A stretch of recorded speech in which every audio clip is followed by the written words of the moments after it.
ప్రజల్ని మోసం చేయాలని కంకణం కట్టుకొని మేనిఫెస్టోలో అబద్ధాలు పెట్టి ఈ రోజు పిచ్చి మాటలు మాట్లాడుతూ తప్పించుకోవాలనుకున్న చంద్రబాబు నాయుడు పవన్ కళ్యాణ్ చీటింగ్ కేసు కింద లోపల పెట్టేంత వరకు వైఎస్ఆర్సీపీ వాళ్ళందరూ కూడా పోరాడాలి.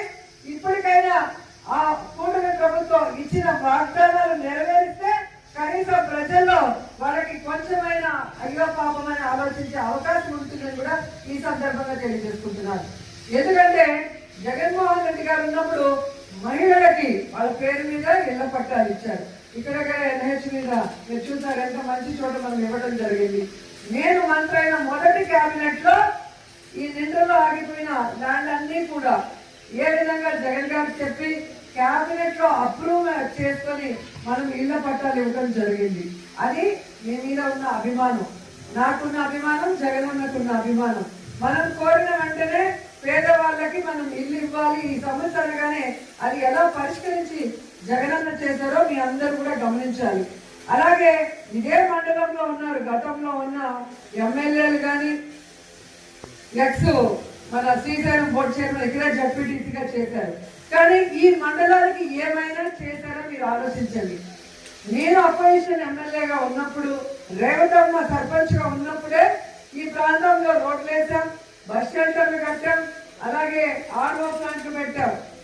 ఆ రోజు ఆమె చెక్ పవర్ కూడా కక్ష సాధింపుగా తెలుగుదేశం పార్టీ వాళ్ళు తీసేసిన పోరాడి తెచ్చుకొని ఈ ప్రాంతం కోసం మనం ఎంత డెవలప్ చేసామో మీ అందరూ కూడా చూశారు. అలాగే ఈరోజు మన అధికారం వచ్చాక వారింటికి నేను భోజనానికి వెళ్ళినప్పుడు ఆ ప్రాంతంలో ఆ టెంపుల్ది శిథిలావస్థలో మొత్తం మట్టి దిబ్బగా ఉంటే ఏంటి అని అడిగినప్పుడు ఈ ప్రాంతానికి ఒక ఇంపార్టెన్స్ ఉంది, ఒక వెంకటేశ్వర స్వామి టెంపుల్ ఉండేది, ఆ విగ్రహాలన్నీ ఇప్పుడు చెన్నైలో మ్యూజియంలో ఉన్నాయి, ఇక్కడ టెంపుల్ ఉంటే ఊరు బాగుంటుంది, రోజు నిత్యం దీపం వెలిగించే ఒక టెంపుల్ ఉండాలి అని చెప్పి కోరినప్పుడు మనం ఏ విధంగా టీటీడీలో మరి అప్పుడున్న సుబ్బారెడ్డి గారిని కానీ ఆ తర్వాత కరుణాకర్ రెడ్డి గారిని కానీ మాట్లాడి ఫండ్స్ తీసుకొచ్చి ఆ టెంపుల్ ని కట్టించము మనం చూసాం.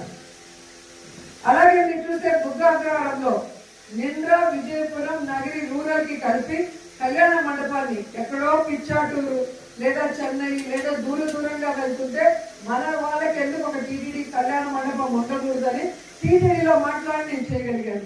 అంటే నేను మొదటిసారి మంత్రి అయ్యాను, మొదటిసారి నేను అధికారంలో ఉన్నా కూడా ఈ ప్రాంతం వాళ్ళు కోరిన దాన్ని ఎలా చేయాలని సీనియర్లతో మాట్లాడుకొని ఆ విధంగా నేను అడుగులు వేశాను.